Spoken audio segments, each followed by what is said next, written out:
स्वागत है आपका आज की चाय पे। सॉरी मैं इतने दिनों से पॉडकास्ट नहीं अपलोड कर पा रही थी। अभी मैंने एक पॉडकास्ट डाली है जो कि है कि शिरडी में जो फरी बच्चे हैं उनके लिए वो पॉडकास्ट है, तो प्लीज़ जाके ज़रूर देखिएगा और शेयर ज़रूर कीजिएगा। अब आते हैं इस पॉडकास्ट के मेन टॉपिक पे, जो कि है कि स्पेशल मेहमान घर आए। स्पेशल वेरी स्पेशल, क्योंकि जनाब को शायद लगता है कि उनका जो करियर है वो ये स्पेशल मेहमान ज़रूर बना देंगी। तो मैं बोलूँगी कि ख्याली पुलाव अच्छे बना रहे हैं आप, बट खैर घर तक अगर ये आ ही गई हैं तो मुझे लगता है कि यू नेवर नो। यहाँ पे चिंताजनक बात अगर कोई है तो वो मैडम के लिए, और क्यों है वो हम उस पर बाद में आएंगे। पर मैं इतना ही बोलूँगी कि इतना कोल्ड इन्वायरमेंट, इतना ज़्यादा कोल्ड बिहेवियर सारे लोगों का, इंक्लूडिंग वो जो स्पेशल मेहमान थी, मुझे कोई एक दूसरे के साथ कंफर्टेबल लगा ही नहीं।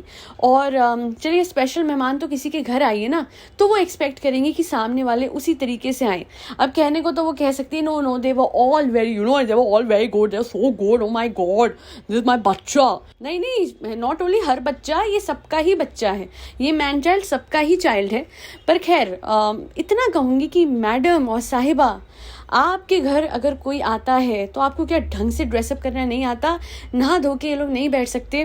कुछ लोग कहेंगे नहीं what's in the attire, what's in the clothes, क्या हो गया, जैसे कपड़े थे ठीक थे, सिंपल। ये लोग बहुत सिंपल है, रमज़ान के टाइम चल रहा है, रमज़ान के दिन चल रहे हैं, तो ये मेकअप नहीं कर सकते। आई एम सॉरी, मैं आप सबको करेक्ट कर देती हूँ, मैडम और साहिबा बहुत बड़ी हिपोक्रेट हैं।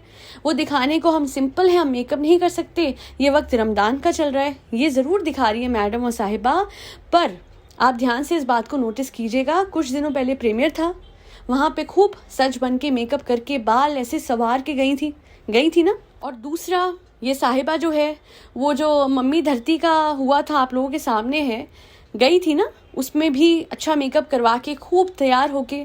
तो अगर घर पे कोई मेहमान आता है तो क्या आप एक प्रेजेंटेबल तरीके से मिल नहीं सकते? और जब आपको यहाँ पे रोल मिलेगा और रमज़ान के दिन चल रहे होंगे, सीरियल कोई चल रहा होगा, तो उस टाइम पे ये जो जनाब है या ये मैडम है, अपने अपने सीरियल में क्या इन्होंने मेकअप नहीं लगाए, ये यहाँ तैयार नहीं हुए? तो ये जो व्लॉग्स के लिए ये अपना चेंज कर देते हैं ना बिल्कुल ही ऑरा, कि हम तो बड़े धार्मिक हैं। उस पर भी आऊँगी, उसके लिए तो अलग से पॉडकास्ट मैंने बनाई है कि ये कितने धार्मिक हैं और ये क्या दिखाते हैं और क्या है। और इतना बोलूँगी कि अगर आप खाना प्रेजेंट कर रहे हो, सबसे पहले तो स्टॉप यूजिंग ये जो थर्माकोल की प्लेट्स होती हैं, they are not at all good for the environment. And ये आपके सब्सक्राइबर आपको बार बार रिमाइंड कराते हैं, फिर भी ये नहीं मानते। और मुझे समझ नहीं आता इतने डिनर सेट्स ये लोग कैसे नहीं बाहर निकालते हैं। कोई मेहमान आया, just make the food and everything more presentable. Disposables का इतना एक्सेसिव यूज़, बट इनको एनवायरनमेंट की कहाँ परवाह है। कभी कभार देखिए बर्थडे पे बलून भी लगा लो तो चलता है, बट इनका तो ये हो गया है कि रोज़ रमज़ान में रोज़ ये लोग ये डिस्पोजेबल्स यूज़ करते हैं, प्लेट्स। इनके घर में कोई इतना भी एफर्ट नहीं करता है कि even though they earn so well, they will never higher a help जो कि इनको यूटेंसिल्स क्लीन करने में सब मदद करे। बड़े लेज़ी और अजीब से ही लोग हैं। स्पेशल मेहमान, स्पेशल ये, और अपने आप को दिखाना है कि मैंने अपने आप को किचन में कितना झोंका। हालांकि द वर्थ ऑफ माय मम्मा एंड आप सबकी मदर जो है वो कितनी बढ़ जाती है कि उन्होंने भी इतनी ही तैयारियां करी, हमेशा हाथों से खाने बना के मेहमानों के लिए रखे, but she was also always presentable. हमेशा अच्छे से प्रिम एंड प्रॉपर तरीके से हमारी मम्मा जो है सबकी तैयार हुई है। सो एक मैडम को तैयार होने में क्या इशू है? अरे मैडम धुले हुए मुँह के साथ बैठ के बेचारा बनना, शी जस्ट लव्स इट। बेचारा बनना, रोना धोना, आप लोगों की वजह से ऊपर वाले ने इतनी कृपा करी, हमें इतना बड़ा घर दे दिया बैठ के साथ में खाने के लिए। अच्छा, तो जो 2 BHK या 1 BHK वाले होते हैं वो क्या साथ में बैठ के नहीं खाते हैं? इनफैक्ट मैं बोलूँगी वो ज़्यादा अच्छे से खा पाएंगे, क्योंकि ये जो 5 BHK वाले व्लॉगर हैं जो हर बात पे कहते हैं कि हम साथ में ये कर पा रहे हैं क्योंकि बड़ा घर है, हमने पापा की हेल्थ की वजह से गाड़ी ली थी। हालांकि पापा मुश्किल से 3 बार बैठे होंगे, हमेशा खुद ही बैठी हैं गाड़ी में अपने ईश्वर कलेक्शन जाने के लिए।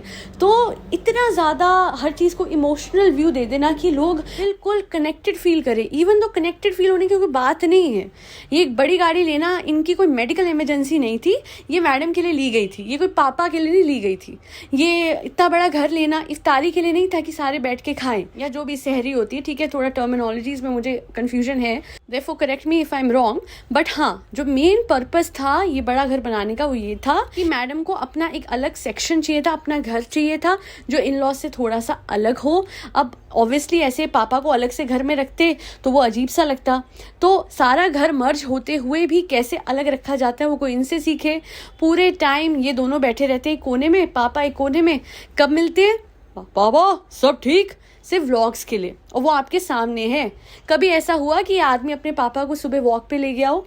एक आपने हेल्पर रख दिया है, एक आपने हेल्पिंग हैंड रखा है for your father, which is a good thing. But when mister Lappu जनाब इज मोस्टली एट होम और madam is mostly at home और 90% of the people are at home, so कोई भी नहीं है जो कि अंकल के पास जाके बैठे बातें करे। आंटी तो नीचे खाली ही रहती है, तो उनको और अंकल जी को साथ क्यों नहीं रखा जाता? आज तक ये बात समझ ही नहीं आई। अब तो आंटी ऊपर जाके रह सकती है और नीचे बाकी के लोग रह ले, कुछ भी, या फिर अंकल जी नीचे चले जाए।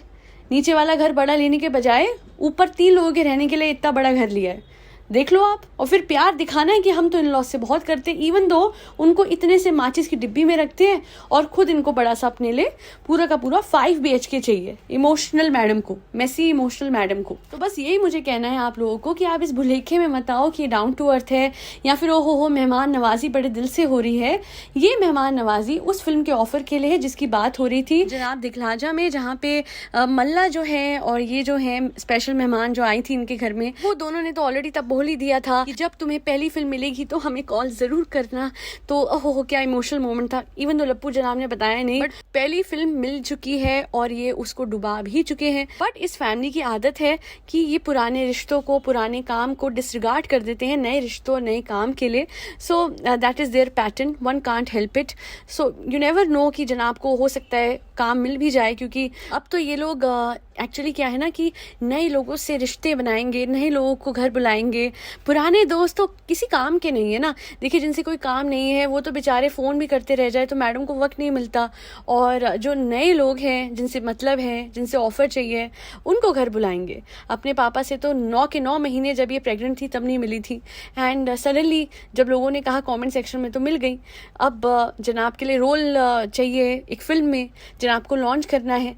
इनका नेपो बेबी है ना मैडम का जनाब, बट पता नहीं कौन से दिल से लॉन्च करेंगी, क्योंकि अपनी जो इनकी पास्ट में जो भी हरकतें रह चुकी हैं उससे मुझे लगता है कि कहीं ना कहीं दिल दुख दुख तो करता ही होगा, कुछ कुछ ज़रूर होता ही होगा।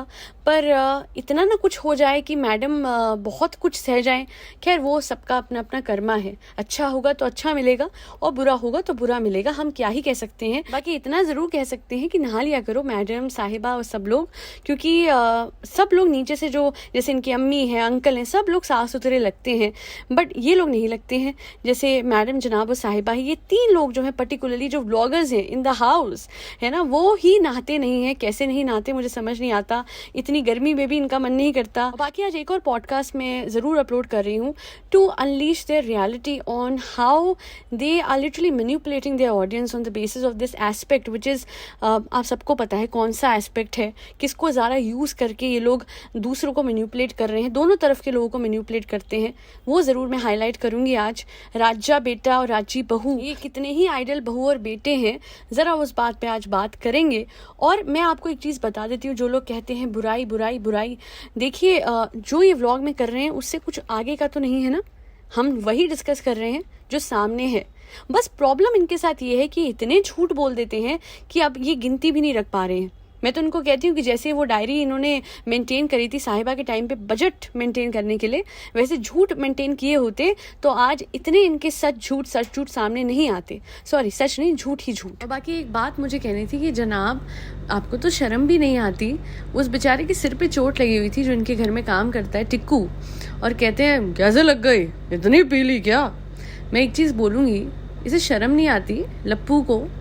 आपने भी तो पी थी इन्हीं स्पेशल गेस्ट की पार्टी में, क्योंकि मनीषा रानी के व्लॉग में तो ये दिख रहा था, ये बात पहले मैंने नहीं उठाई, आज उठा रही हूँ कि मनीषा रानी के व्लॉग में तो दिखा था कि आपको ड्रिंक पी रहे थे एक पार्टी में, जिस ग्लास के आसपास एक टिश्यू पेपर लिपटा हुआ था। अच्छा, आजकल कोका कोला के ग्लासों के आसपास भी टिश्यू पेपर लपेटा जाता है, हो सकता है, बट मुझे नहीं लगता कि आपके केस में वो बात सही है। कभी आप डिब्बा छुपाते हो, वही डिब्बा जिसको आप खड़े होकर अपने बैल्कनी में पूरे कोविड में फूंक रहे थे, कभी आप ग्लास छुपाते हो, कभी आप मासूम रिश्ता छुपाते हो, बहुत कुछ छुपाना पड़ता है, इतना कुछ घपला मचाया हुआ जिंदगी में कि अपना सच पूरी तरीके से छुपाते हैं कि हम तो ऐसे वैसे पार्टी में नहीं जाते, तो ये ऐसी वैसी पार्टी में नहीं जाते, ये इंडस्ट्री के लोगों की तरह कुछ नहीं लेते, बट पीछे से दूसरों के व्लॉग में इनकी सच्चाई दिख जाती है। अब आप बताइए, वो सच है जो अपने व्लॉग्स में मुंह से बोलते हैं, या वो सच है जो अपनी आंखों से आप दूसरों के व्लॉग्स में देखते हैं, जिसके बाद ये धड़क धड़क धड़क करके नाचते हैं वो गाने पे, और फिर बोलते उसको हैं बेचारे टिक्कू को, ये ज़्यादा पी ली थी फिसल के गिर गया। ओ भैया, आप तो बिना पिए अपनी ज़िंदगी में फिसले हुए हो। अपनी ज़िंदगी में इतना फंबल आप करते हो, इतने झूठ के झूठ आप बोलते हो कि आपको खुद ही नहीं पता कि कहाँ सच बोलना है, कहाँ झूठ। खैर, आज के लिए इतना ही। आई होप आज की पॉडकास्ट आपको पसंद आई हो। अगर आपको आई है और अगर आपको इनका ये ढोंग भी पसंद आया जो ये मेहमानों के सामने करते हैं और बड़ी कन्वीनियंटली अपने पुराने दोस्तों को भूल जाते हैं और नए लोगों को स्पेशल गेस्ट बना देते हैं, क्योंकि अब उनसे मतलब है रोल चाहिए भैया फिल्म में, तो देखते हैं कितना रोल मिलता है। और अगर रोल मिल जाता है तो कहीं वो कहते हैं ना, एक डेजा वू तो नहीं होगा हमारे साथ, जहाँ पे करण सिंह ग्रोवर वाला केस रिपीट ना हो जाए कहीं। नहीं, वो बहुत अच्छे एक्टर थे ना, मैं तो उनकी एक्टिंग की बात कर रही थी। आप लोगों को क्या लगा? खैर, जो भी लगा आप सब समझ ही गए होंगे, और जिनको नहीं समझ में आया वो उन्हीं के फैंस जो कि जनाब मैडम मुसाहिबा है। आज के लिए इतना ही। Don't not forget to like, share and subscribe to आज की चाय। फरी बच्चों पर जो पॉडकास्ट मैंने डाली है शिरडी के हवाले से, वो ज़रूर ज़रूर ज़रूर देखिएगा और शेयर ज़रूर कीजिएगा। फरी बच्चों को खाना खिलाते रहिए, उनका ध्यान रखिए। जय श्री राम, राधे राधे, हरे कृष्णा।